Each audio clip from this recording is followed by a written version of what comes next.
And so the lamprey takes to the Sea of Serpents once again. We're on the Great Ocean. Welcome back to Milk and Cookies Total War. I am Mini Pride, and we are into part 2 of my Cylostra Direfin Let's Play campaign. And we've got some work to do.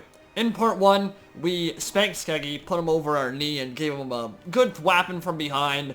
And they're gone. They're completely off the map now, which is a beautiful thing. The Drowned is taking over this little part of the Isthmus of Pawax. Although I guess maybe this is technically the Isthmus right here. We're close to it though. Unfortunately, I looked over at Hexadol and I said, hell no, we can't do it. We just can't do it. We can't attack it. It's already level 3. It's got 3 Kroxigors, a bunch of Temple Guard. I cannot take that army with what we have right now. And that's with Mazda Mundi not reinforcing. If he was there, it'd be literally, truly impossible. Even right now with what we're rocking, I think it would be very atrocious at best and probably a nightmare campaign losing kind of thing at worst. So we're not doing it. We're not risking it. We're going to play the pirate way and ignore them for now, build up a bit, and then when we're stronger, when we have troops that can actually fight Temple Guard and Saurus Warriors and the like, then we can worry about going to take Hexadol and getting that gold mine under our control. So, a couple things have happened since last you saw what was going on in my campaign. First thing is Isabella the Starved is actually making her way all the way to Lothern. And we're going to do some shenanigans with her. So, as I showed in the last part, you can actually go to any port settlement and establish a pirate cove. Which means the most important settlements on the entire Great Vortex campaign map are going to be where we're sending her to establish pirate cove, siphon a bunch of income from them, and get a really strong economy going that way. Yes, you're going to be paying a lot of gold to get them. I have not tried doing it on Lothern or any high-tier settlement yet. It may be prohibitively expensive, but we're going to try it out anyway and see how that works. In the meantime, in Grey Rock Point, we did beat back a rebellion, and unfortunately Marathi, God, she's such a dirty little girl. She's unfortunately messing a bunch with my settlement in terms of chaos corruption. I hate dealing with this part of the campaign map because she is very rude.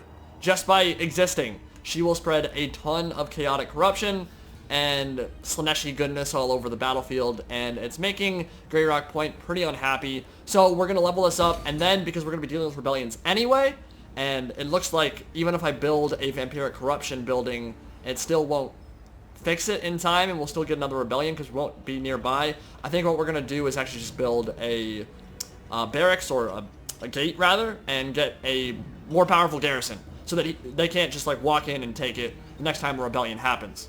So I think that'll be rebelling all the time, but if we have a gate in there, I don't think it'll be too much of an issue. And then in Skeggy, public order, not great, but we're working on it with that +4 public order, and in Ziggurat of Dawn, it has mostly been stabilized because we also have this lynching post, which is reducing some of that public order penalty due to a lack of corruption. So corruption is an issue, and that's why we're dealing with most of our public order penalties right now, is that it's a -11 malice if you're low on the vampiric corruption scale. But I'm not too worried about it. None of it's going to revolt anytime soon except for maybe Grey Rock Point, but we're dealing with that best we can. In the meantime, Cylostra Direfin has some work to do, and so we're going to actually fight a island battle here against Tharket the Underling, the Sunken Land Corsairs, and kill off this stack, get some infamy, get some gold, and then maybe go to some more Skull Islands and fight some more battles. So I'm thinking this campaign part will have a lot of battles, and there's another important thing here. Inside the lamprey itself, there are 2 elements of this that I want to talk about. So, number 1, I believe that when you level up your ghost ship, it will change visuals.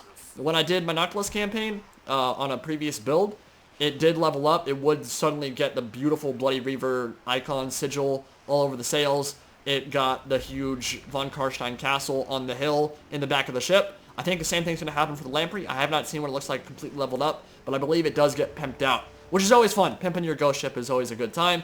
Also, we have to think about what we're going to build next, and I believe that we're going to work towards the ship's hold and then the cargo hold, because we have buffs to both Sirens and to Morngulls and Morngul Haunters, and getting all that extra armor piercing, that monstrous infantry, will be super useful in all of our fights while the gun lines still do their work. So I think we're going to work towards that. We're very close. We're at 4 surplus. Very soon we'll be at 5, I guess in 3 turns. Then we'll be able to build that, and then a couple more turns afterwards we'll be able to build some Morngul Haunters and really make a very powerful stack. So let's attack right now. and go into a battle here. So I could auto-resolve it, but that's boring. I think you guys want to see some fights, and we got plenty of cool units to show off. So we're going to jump into the battle, and I will see you on the island itself. Take a look at these butacious booties for a sec. These are the Sirens. Now, they were adopted from the Vampire Count's army book. There's a unit called Spirit Host that never made it into Total War Warhammer. And they were essentially ethereal chaff, kind of like zombies to Cairn race. They were ethereal, they were meat shields, they weren't meant to do a lot of killing, and these have kind of been adopted from that. Now, Sirens are in the Vampire Coast army roster that came from White Dwarf, but they are a little bit different than Spirit Host in that they're a little bit higher tier. They're more like a mid-tier infantry unit that has a very good AP ratio and a very cool contact effect as well. So they deal magical attacks, which everyone in the Cylostra Direfin campaign will in terms of her army. She imbues her entire army with magical attacks. It's one of her effects, which is very good against some factions, very bad against others. Against dwarfs, it's not a good thing at all. Against the Wood Elves, who will probably not be fighting this campaign, it'll actually be amazing. But they have, besides the magical attacks, they have something called Charmed, which is -9 melee attack every time they get into combat with something and touch it, which is really good. I mean, that's a fantastic debuff for any unit that you're fighting. They have great physical resistance that can be buffed up even more substantially, so they start with 80, but her skill tree can get them up to 90, and they have 23 AP out of 30 weapon strength. So that's a very high AP ratio. They aren't amazing damage dealers, but they're decent at tanking. The AI is not very good at punishing ethereal blobs. They're pretty good in terms of their damage output, although not incredible, and they just hold out for a while. So I think we might end up be using them a lot in this campaign, kind of as a mid-tier frontline troop. For now, they're just going to be an anchor to our line. The fact that they cause terror will be very useful, but I think as we progress, it'll be very thematic to use a bunch of Sirens, maybe 5 or 6 on the front line as our infantry, because obviously Cylostra is ethereal. It just makes sense to have Banshee infantry as our main troops. So in the meantime, though, we have some Dark Elves to kill. The Druki are baying for blood, and we need to paint the town red, as it were. Black Ark Corsairs and a bunch of Dark Shards will be coming into melee and shooting me from range, and I'm not going to let too much of that happen if I can avoid it. So, as our normal kind of army comp strat here is have the Morgul Haunter and the Robert Drowney Jr. newly christened, so thank you to whoever suggested that. He's going to be going in and kind of blobbing up the enemy formation, and we're going to charge in our Bloated Corpse, blow stuff up, and then just shoot it to pieces. And we have a cannon, a carronade from long range, that will be very good for that. So what we're going to do at the start of this battle is give it Spiteful Shot and tell it to start shooting some Black Ark Corsairs, I think. If we can do that, if we have line of sight. And you know what, let's do some insert camera mode as well. That's always really fun. The Reaper Bolt Thrower will start shooting at us, which will be annoying. But yeah, they're already hitting, and that plus 90 accuracy is so useful. That cannonball hit too, although it wasn't a great shot. And this is probably going to be an awful opening one, but let's give it a try. Let's see where this goes. That's going to be way short. But if we raise that up a bit more, I think we can get that in a very nice location. So let's try this one. That might still be a little bit too low. Nope, that looks right on target. Come on, baby. Oh my god, that is so much fun, dude. That is a blast. Let's try one more, and then we'll actually pay attention, because I have a feeling that Dark Riders are coming in and trying to murder me, and I don't really feel like being murdered. That is so much fun. Oh, that is so good. Okay, so the carronade is already up to 41 kills now, so it's doing some good work for us. We have the Morgul Haunter Sam Jackson out on the left flank, ready to receive the charge. Some Harpies are flying overhead, and we're going to want to get our zombies up a little bit closer to the gun line, because they're going to be coming in hot and heavy. Those Dark Riders are going to want to run over us, and the Morgul Haunter should prevent that. So yeah, already up to 44 kills. Let's give it another Spiteful Shot here. And then maybe shoot at something else. So let's shoot at the Black Ark Corsairs. Dark Riders coming in. You guys need to get some line of sight. Sirens move up to plug the gap. We have some gaps in our line so that our zombie pirate gunnery mob can fire in. Yeah, the Dark Riders are definitely feeling it. They see these juicy zombie pirates, and they're like, oh yeah, we're totally going to kill you, bro. No, you're not. Mr. Sam Jackson's waiting for you. Let's see if we can run him down. So yeah, he's charging forward now. And if he gets an attack off Frostbite and a Chilling Aura, yeah, he's going to be able to like terrorize them by himself. Beautiful, beautiful, beautiful. Have you guys start firing into the Black Ark Corsairs. You charge in, you charge in, you charge in, you charge in. And then I think we just go straight for the Dread Spears, and let's pull our gun line back. Cylostra, move up. Cannons, fire. I don't want to miss that explosion. Here we go.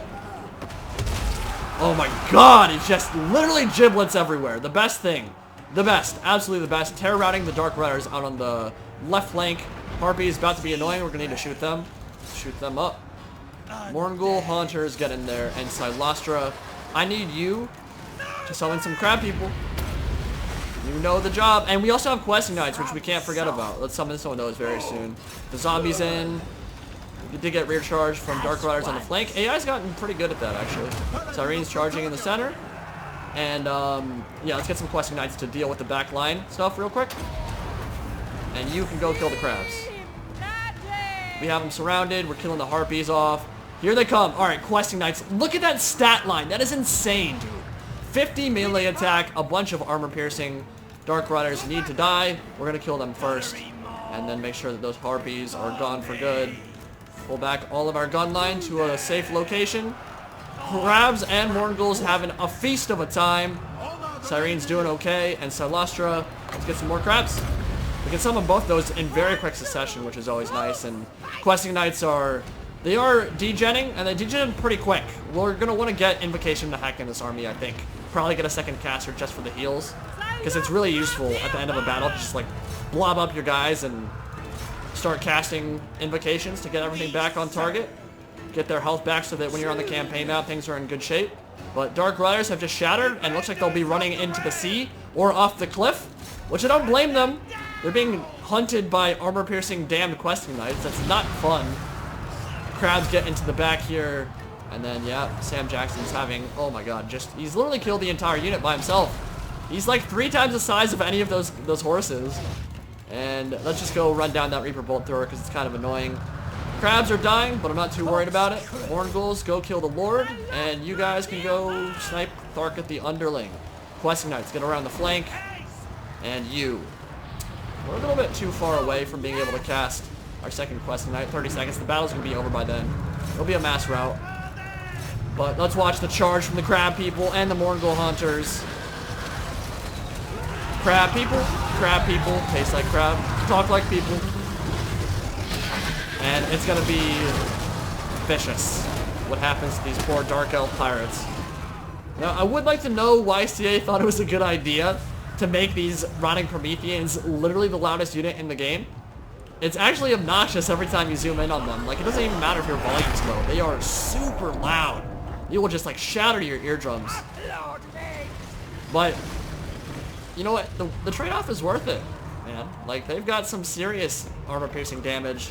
They've got good weapon strength, and that battle was a bit of a stomp, but it's what we expected. Bloated Corpse did what it wanted to. Robert Drowney Jr. killing it. 51 melee attack, frostbite attacks, bonus versus infantry and large. Let's take a look at him real quick. Ethereal Paladin. I mean, I don't know why he's blessed by the Lady at this point. He has a flaming sword, but he's no longer blessed by the Fae or by the Lady herself, so it's a little bit weird. But yeah, that was fun. So that's gonna be some more gold, and I'll see you back on the campaign map, and we should be in good spot to continue expanding from there.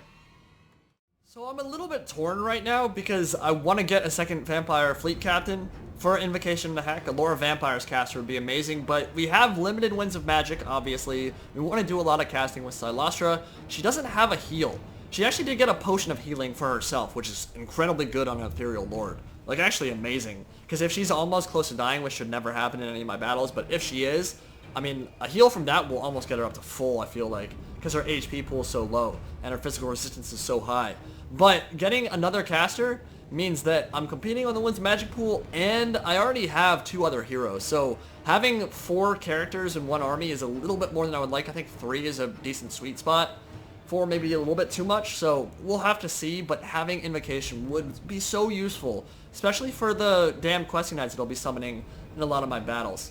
And, of course, blobbing up at the end to just get those beautiful heals after a Atricious Siege, that kind of thing.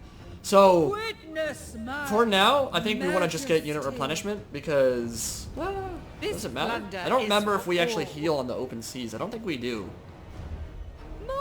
valuable as We'll do it, just in case. The oceans roiled constantly, shifting, concealing, hiding secrets beneath their murky depths.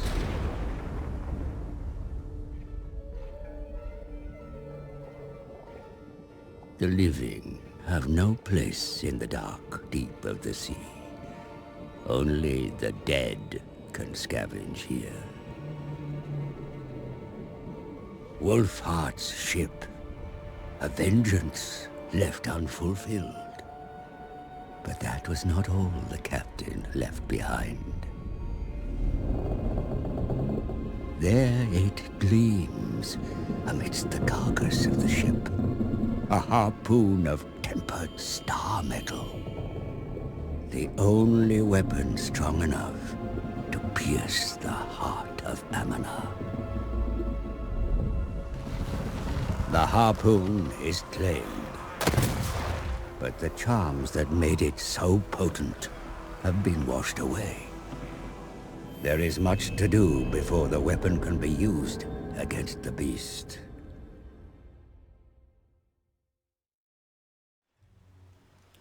So I have confirmed with Creative Assembly that we're allowed to show the middle cutscenes, just not the finale cutscenes or the intro. I'm not sure why that is. I don't think there are massive spoilers in it, but regardless, we're allowed to show that cutscene. So that was a Starmetal Harpoon. Pretty cool stuff. Searching some wreckage and the vengeance. Because you haven't seen the intro yet, you're not going to know the full story. The intro is really cool, I'll say that. I can't give any spoilers for it right now, but regardless, I love that art style. It's going to be a really cool way to kind of continue the cinematics here and kind of explain what we're looking for. So, the search for the wreck of the Vengeance is underway, and using the map we gained from the shop in Sartosa, we have set sail for the shallow seas of the Dragon Spine.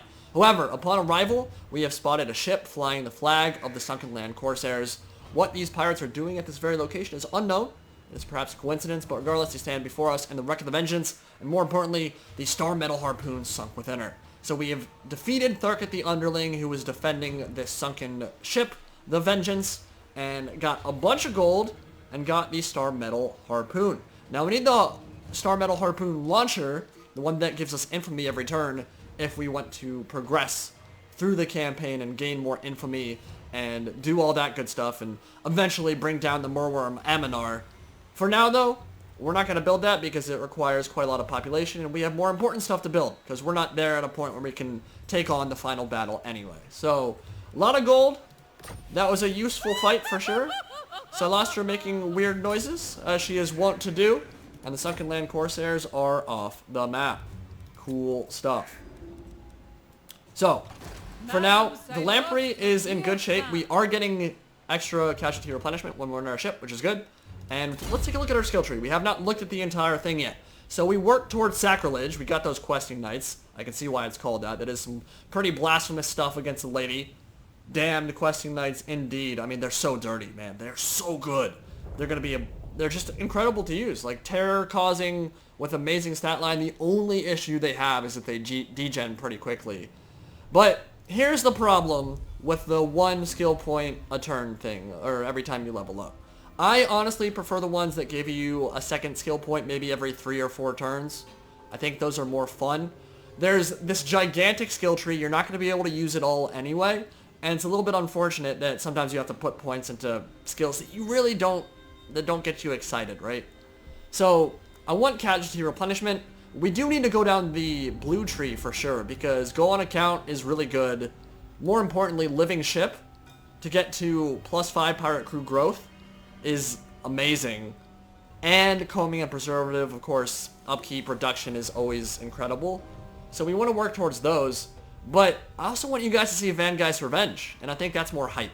So I think we're going to work more on the Lore of Deep skill tree. I don't like Kiss of the Deep that much. We're going to get it at some point, but I think Overcast Tide Call will be more useful if we're fighting stuff like Saurus or higher tier infantry. Getting that increased AP on the Overcast will be useful, so we'll get that. And now we need to think about where we want to sail. So, can you... No, you're still there. Okay, that's the end of our turn pretty much. Is there any more building? No, no more buildings to be done. So I think we need to look around here and find a Skull Island to do some more battles and get some more gold.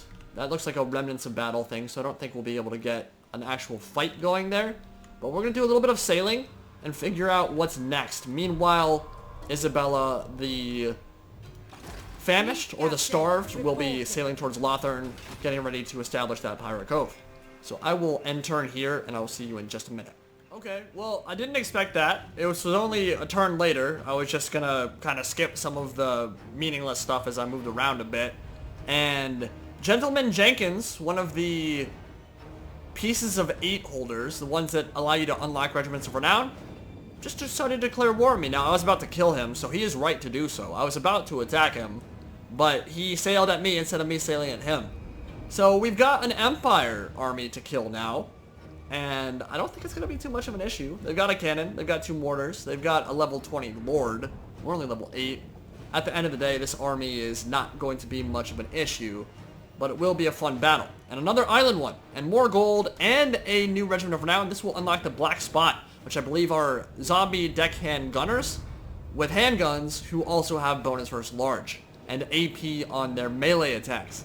So not a bad unit at all, definitely one we'd like to have in our early game army. Let's say we go kill some people and turn them into drown, shall we?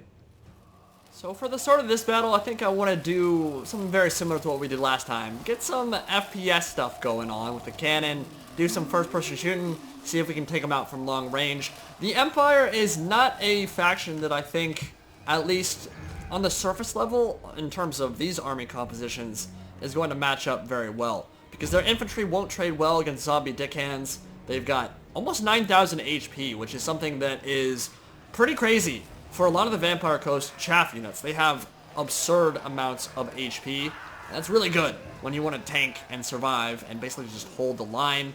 Their magical attacks, I mean 27 melee attack for a zombie unit, that ain't half bad. So CA weren't lying when they said they sit somewhere between skeletons and regular Empire swordsmen, because they do. I think they will actually beat Vampire Count skeletons relatively handily, because they seem to be a bit more sentient than your typical vampire undead. So again though, it's going to be a spiteful shot at the start of this and move you up. Yeah, they're going to be in range very soon. What do we want to shoot first? Free Company. I guess that's probably full shot a little bit too early. I expected them to be a little bit further up in their deployment. What do we shoot though? Take a look at Gentleman Jenkins. I think we'll kill a swordsman. Swordsman seem like a good target. Gentleman Jenkins, not looking very piratey, looking very Empire captain-y, but he will die nonetheless. Bald head looking like Italian Spartacus. Italian Spartacus looking mother liquor. Shiny bald head and a beautiful beard. Italian indeed. So the Morgul move up. And we are going to start shooting the crap out of them. Move our guys out to the flank here. Get our gunners in a good position. We're going to be doing a little bit of a gun line fight. You guys saw me do that once with a Sotek.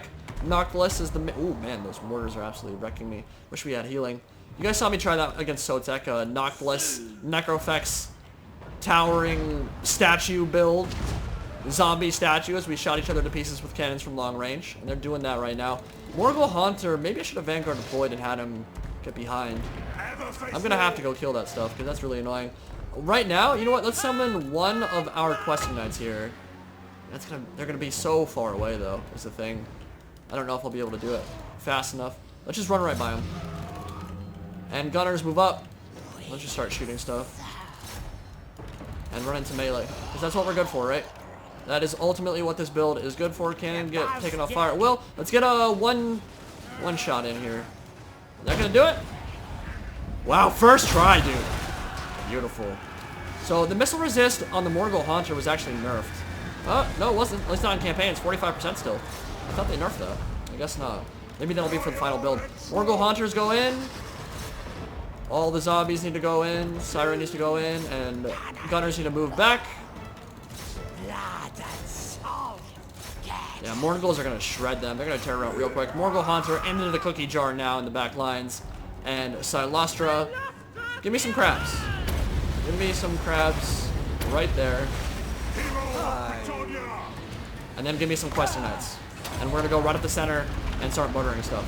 Now, one thing I will say, the gunners are typically not going to be that good against the Empire if they decide to bring a lot of archers. If you bring massed archer builds against Vampire Coast, that can definitely snipe down a lot of their range units. Although we saw with the Dark Shards, 125 range against 145, the handgunners will actually outrange you. But normal archers that are not Dark Shards or that kind of crossbow unit will typically outrange you, and so you'll kind of get shredded from long range there. You don't have a lot of armor or missile block chains.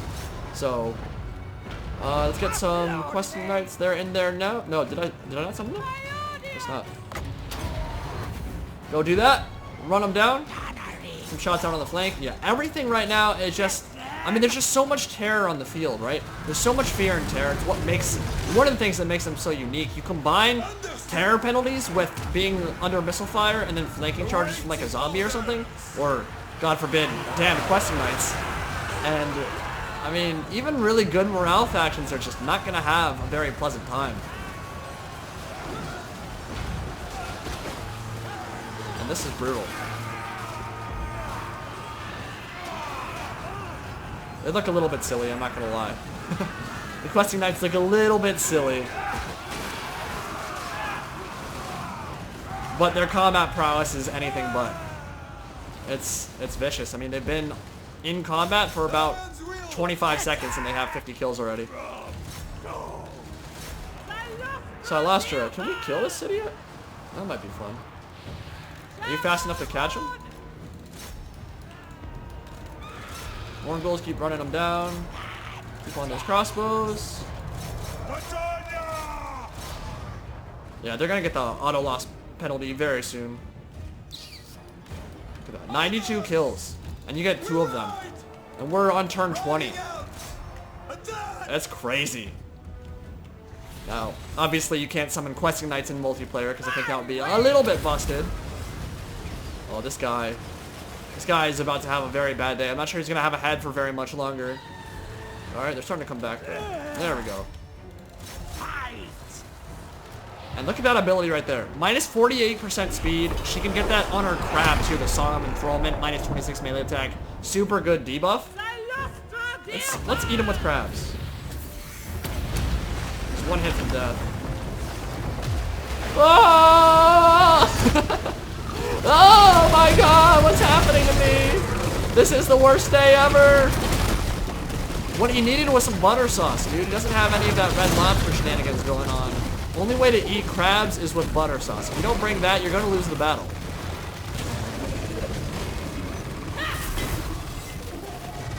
Got 55 HP.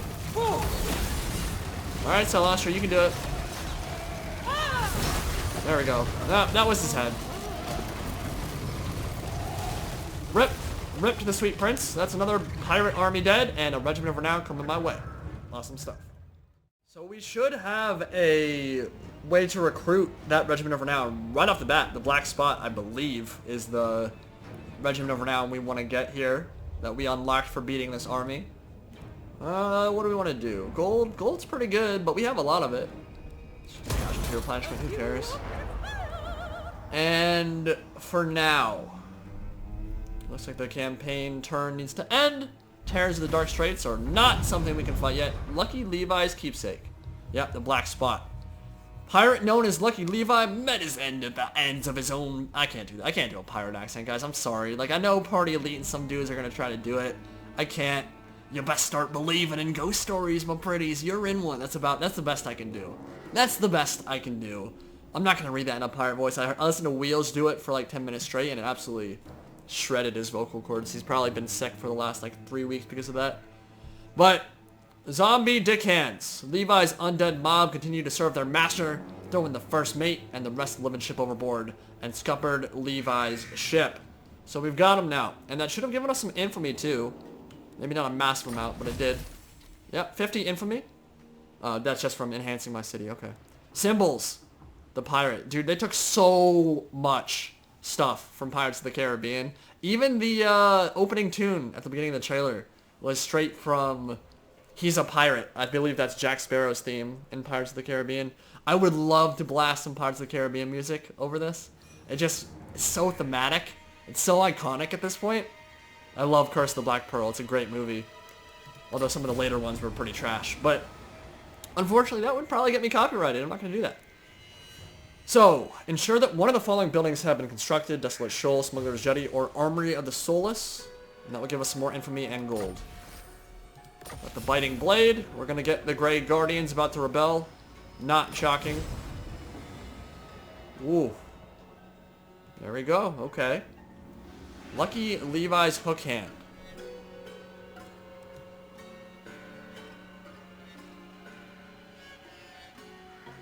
So, in the intro to her story, actually, I believe the one that Andy Hall posted, there's a pirate crew that runs into the lamprey, and they basically are looking for just treasure, right? Like, that's what pirates are wont to do. That's what they're all about.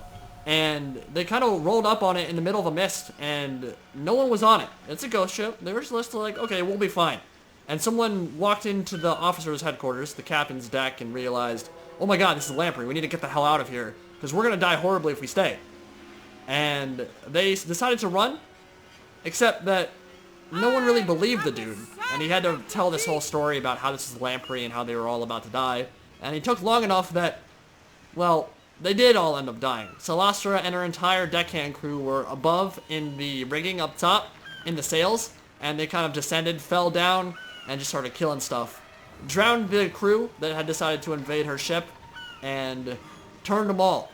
And it's not a fun way to go, but it was a cool way to introduce her as a character. And it looks like we have that. So, extra armor, plus 8 melee attack. I will take that. You have a lot of gold right now, dude. So let's equip this, because it's a lot better than Biting Blade, for sure. I like that. That's a really cool addition. You get items from killing these pirates as well. Yeah, there's no reason to get rid of the Potion of Healing. It's so good. Especially when we get her on the crab and really start getting into her melee combat. And, let's see the skill tree. So, still working towards Vangeist's Revenge. I guess at this point, we can go for... rank 12 will get some of these unique skill trees. So, we can't do any of that yet. I guess we'll get Kiss of the Damned.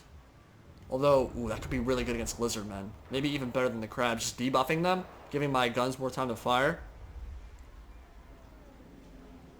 Let's go Kiss the Deep for now. And then Fog of the Damned next.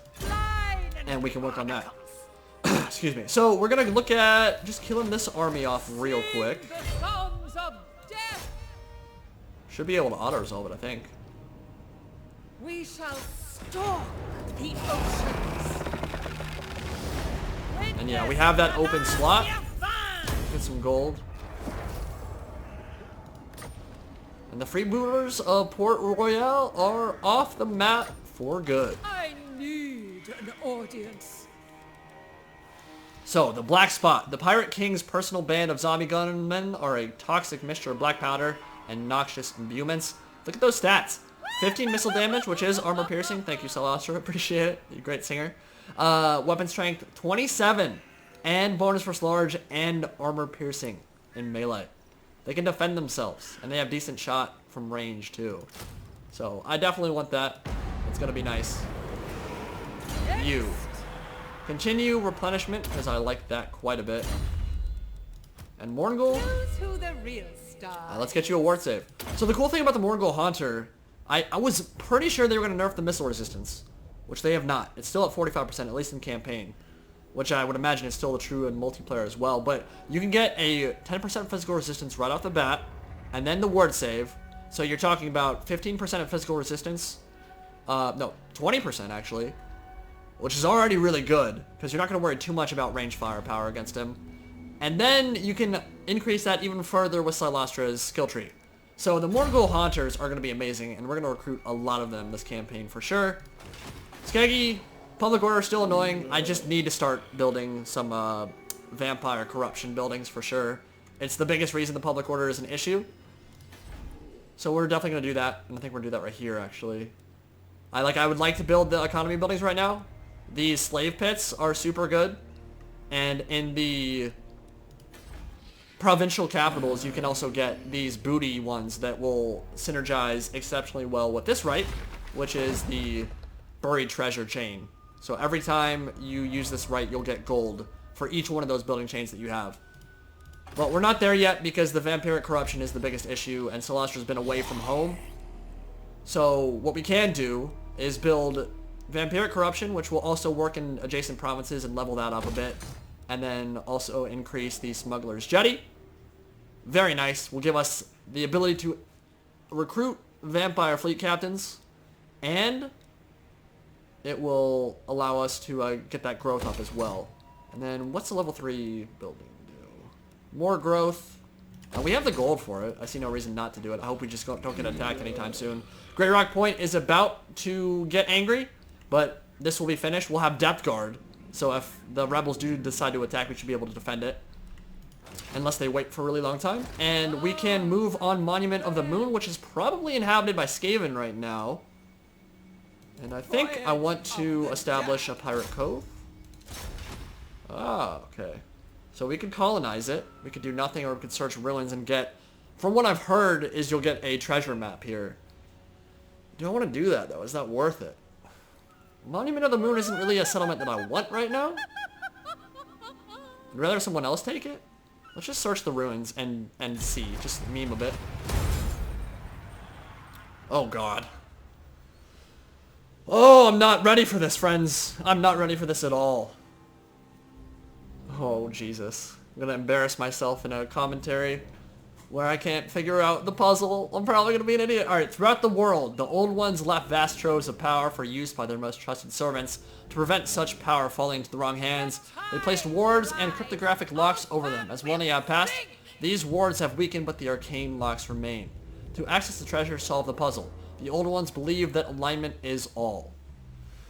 I don't want to do this. Wait, what? What? Wait, what? What just happened? I was just clicking it to see what, like, if I got more information from it. I mean, I guarantee you someone's gonna call me an idiot in the comments, but, like, no, okay. Cool puzzle. I was just clicking it to see stuff. I wasn't, like, answering the puzzle yet. What the? I don't even know what just happened, dude. I don't want to do that anymore. That makes me feel bad. What the hell just happened? Alright, I'm not going to worry about it. I guess next turn? Can we? Oh, we can encamp. Yeah, let's get some more of that going. And then I guess we can colonize it if we want. Can't raise it. We can fight some orcs. That might be fun. Sack it, and then move on to something else. Yeah, I think we might do that. We might do that. We're not at war with anybody right now, which is cool. And our reliability is very high. And we're making a lot of gold. Let's take a look at Isabella real quick. Have we moved her? No, we have not moved her on this turn. So close to Lothern. So close. I hope this works, dude. I really hope it works.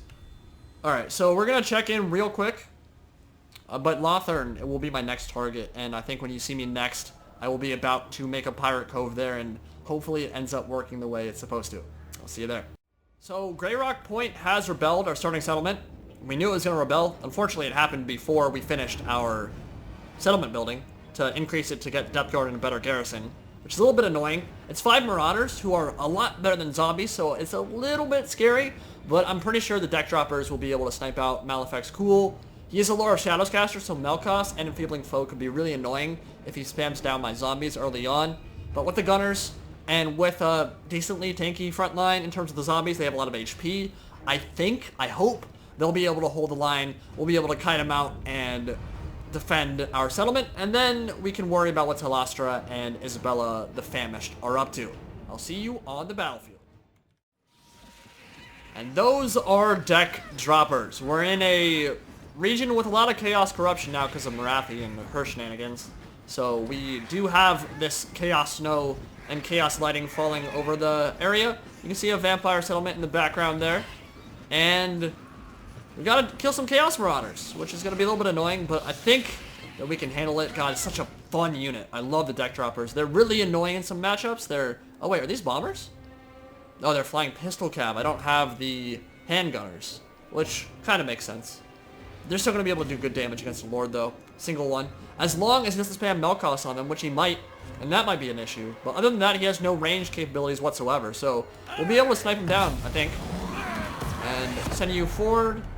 send forward the zombies. We just want to fight on the open plain here, right? Because we don't want to fight where, you know, line of sight can get blocked. I think on the other side of the map, right over here, there's some terrain dips that might block some of my shots, which I really can't afford to have happen. So we're gonna turn off skirmish mode and fire at will.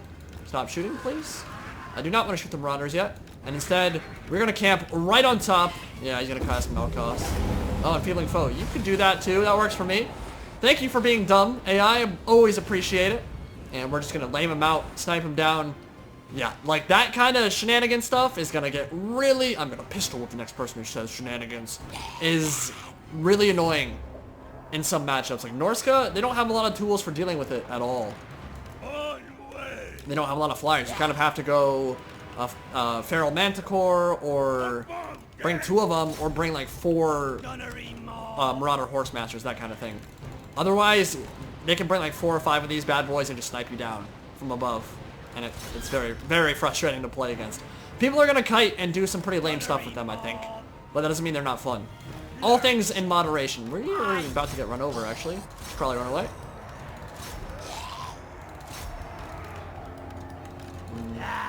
Let's back up a second here. Yeah, we're gonna have to go in. They're gonna catch us if we don't. I don't like that we're getting flanked. That's not ideal. Keep running, keep running. You need to be sniping that Lord, dude. Because we need that Lord super dead. Super dead. Alright. So I'll get you out on the flank and fire in from the side. Things are going fine right now. They're very, very slow, though, unfortunately. So we'll need a good line of sight so that they don't have the missile block chance. We'll move a little bit closer. Make sure we keep landing those shots. Yep, each one of those are doing a lot of damage. And then fire into the flanks. And now that armor piercing will kick in, and that should be good. Except the Lord's coming for us, but we're in guard mode. Oh, that's fun. That is very, very fun. We might need a kite. You guys are firing, right? There we go. Yeah, that's beautiful.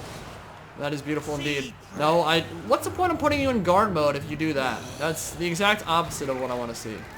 Are we crumbling too quick? I hope not. Maybe if we run away far enough, he'll chase after my infantry instead. Yep, thank you. They're routing. We need to kill them now. And we are not killing that Malefix very quickly, unfortunately. But I think we can snipe him out here with the handgunners, maybe? Get line of sight on them? Their line of sight is blocked, though, so we need to move you and fire into them. Alright, balance bar shifting in my favor now. Yeah, we're getting some really good shots in. And the zombie powered deckhand mob pole arms with their armor piercing are holding pretty well. The regular deckhands kind of got overwhelmed. Not that surprising. I think we need to just rout them quickly. Because if they get into my handgunners, then things are going to get bad. Get one more volley in there. Hold the line, friends. Hold the line. Keep shooting him. And if I have to commit the deck droppers, I will do so. But I don't think I'm going to have to. I think I can just keep sniping. We can watch these beautiful boys go to work. Do their 360 Zergras, M40A3 no scopes with their ACOG blue tiger skin. Memeing it up COD 4 style. And death to the invaders. Let's move you, get you in a better location. Man, this is brutal. The crossfire. I love how easily you get access to them too. That's the thing that really makes Vampire Coast fun, is so much ubiquitous access to gunpowder. With the Empire, you gotta work a bit before you get some of that stuff, right? Blowing off their heads, blowing off their faces. It's a mass rout. With the Vampire Coast on turn 1, you're rocking like full stacks of handgunners, which is incredibly satisfying. And let's get one more volley in here. Make sure that none of them come back. Not the most accurate stuff in the world, but not really a big deal when we can cause mass routes like that.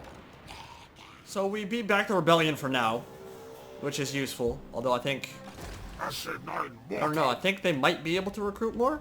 I'm not sure. Maybe they'll just suicide themselves next turn. Anyway, they're making my public order better. which always makes me happy.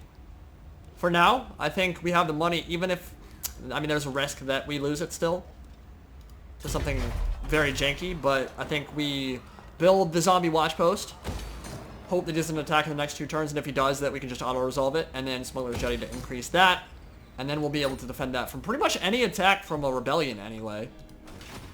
Obviously, Vampiric Corruption, Chaos Corruption is now a very big issue in that settlement, and it will only get worse.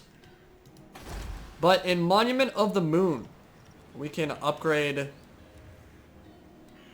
our own girl here. And so we're going to work on a ship's hold, because I think having some animated Hulks with that 110 weapon strength, they are the first, well, I guess alongside the Bloated Corpse, Ogre units in the Total War Warhammer trilogy, which is very cool. And they have an amazing model. I mean, they are one of the coolest looking units in the entire roster. They aren't amazing. They have terrible leadership, 35, and that's buffed up.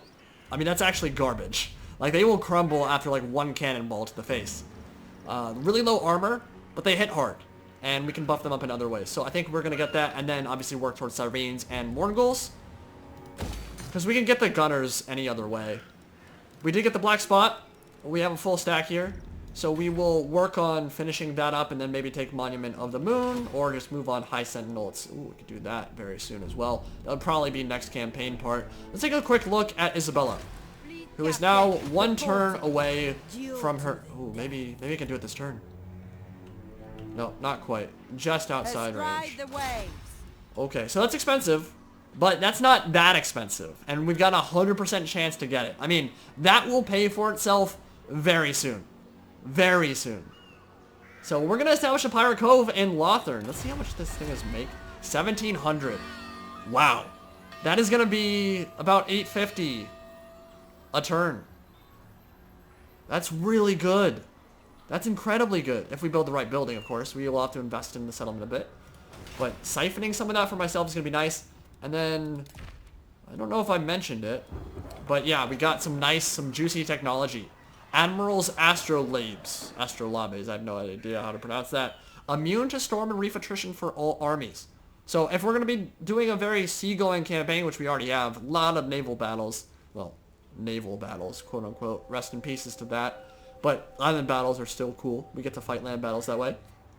Get to fight actual battles on the ocean that way. We get immune to storm and reef attrition. So we can move to the Maelstroms, move through Merwyrm Amanar's attacks, and not take massive attrition that way. In fact, we'll take none. So that's super nice. Actually, I'm not sure about Amanar, because he does cause storms by himself, but I'm not sure if they're classified differently in the game. Regardless, next turn, establish that cove. Research rate. What do we want to work towards? I think Salvage Cruise is pretty good. That casualty replenishment rate will be amazing. Yes, I think we're going to do that for now. And let me take a quick look here at our buildings back on the home front. Skeggy is doing okay, but public order is still kind of an issue. We are working towards finishing up that vampiric building, though, and leveling that up, and I think that will help out all of these settlements right here, which should be good. So let's end turn, and then we can think about moving towards the Greenskins. But Alistair is moving this way. He's actually in Lothern right now. I don't know where Tyrion's at. I don't need to fight the High Elves right now. I'm not too worried about it. That's a Dwarf Ironclad right in front of us. There are pirates from each different faction. There's actually a Greenskin pirate horde. There's a Dwarf Ironclad one. Kind of a reference to Dreadfleet there. But there's a dude from Barak Var who has his own... Well, there's a Chaos Dwarf, Tordrek Hackheart, who actually has a Black Kraken submersible. It's literally a combination of a submarine and a Kraken fused into one horrifying monstrosity. But the Ironclad is pretty badass too, the dwarf one. There's a lot of really cool stuff in Dreadfleet that I was actually planning on doing a lore video for it before this DLC came out, and there's just so much other stuff to work on. I haven't finished it yet, but it's still in the works, and I think that that will be a really fun video as well. So right now, we're going to move Isabella on Lothern, and those dirty High Elves are about to get the business here. So we're about to establish a Pirate Cove. It'll be a lot of our treasury, but it's going to be worth it. Dang, dude, that's so good. It's actually so good. It almost got it to level 3, too. So, Specialist, we want to... Hero cost excludes pirate coves. We want to do this because we want to make this a much less expensive action. So this is going to be her job. This is her duty. Happiness is a warm sea cow. I have no idea what that means. A sea cow is a manatee. Very cool animal. Didn't know they even existed in Warhammer Fantasy, but I don't know what that means. Almost overtly sexual in a very weird way. And we're going to go into Lothern, and here is Pirate Cove. So this is the first time we've done it. Establish one. We could go for an infamy building, a pirate den, a pirate rest, that gives us 80 infamy per turn, which as we move towards the later stages of the battle, or campaign, will probably be worth it if we want to get to that final battle quickly, when we start establishing those. And it also gives us visibility of that faction on each turn. And then there's also the Corrupted Tavern, which gives a little bit less infamy, but seriously increases vampiric corruption. Those would also be very useful. But right now, I think, in Smuggler's Cove, you want to establish these when you're in a settlement that doesn't make that much income, right? So if it's like less than 1,000 gold per turn, less than 800 maybe, you'd want to build the flat income. But the Picaroon's hideout is income gained from local settlements income 50%. And it still generates a lot of infamy per turn. Region will be visible to your faction on your turn. And it's only 1,000 gold. I mean, we can't pass that up. That is going to be a huge boost to our income. And we're going to be doing that a lot if we can, because that's just too good. We really got to start making some more pirate coves. I'm starting to think, actually, that with all the rebellions and stuff that was going on here, maybe it wasn't even worth to invest in building this up at all. So they did get stronger. They are going to attack me soon. I don't think it's going to matter. I think we're going to have our gate finished up there. And now we got to figure out what to do with Monument of the Moon. I want someone else to establish a settlement there so that we can take it. There's nothing for me here. You know what, let's just move on. I think we want to attack High Sentinel and get some money from sacking that. Get some gold. So what's their garrison? A bunch of Savage Orcs, not going to be an issue. I don't think they have any armies that are really nearby. I mean, Ograk here, not really much of a threat, only 13. He can force march. I guess he could actually come in and reinforce if I... Ooh, I'm not going to be able to attack this turn. So he might try to force march over to High Sentinel. But we're going to level you up. Seen this one in and my mirror. Increase melee defense, because that's probably the biggest thing. I just want him to tank and survive in the middle of blobs, so that my bloated corpses and my artillery can do the work. So we're going to do that. And you know what? I think that is a very good stopping point for this campaign part. This was part 2. We have a Pirate Cove in Lothern, which is amazing. We have gotten a bunch of land battles and island battles completed. Gotten Cylostra up to rank 9. And we're ready to move a little bit deeper into Lustria and do some sacking, raising, raiding, and establishing some more Pirate Coves. So, hope you guys enjoyed part 2 of Cylostra Direfin's campaign. We'll be moving into part 3 very shortly. I'll see you next time. Indie Pride, signing out for now. Have a good one, guys.